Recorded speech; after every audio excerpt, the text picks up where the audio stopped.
We survived the coldest night on Earth, but something followed us out of the storm. Silent. No cars, no people, just the wind and us.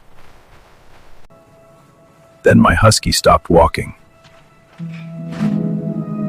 They were huge, bigger than any wolf I had ever seen. And that's when I saw the tracks. Then something moved in the trees.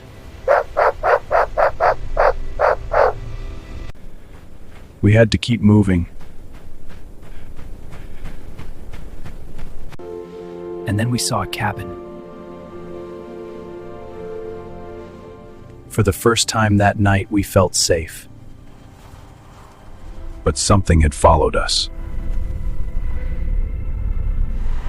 And whatever it was still out there.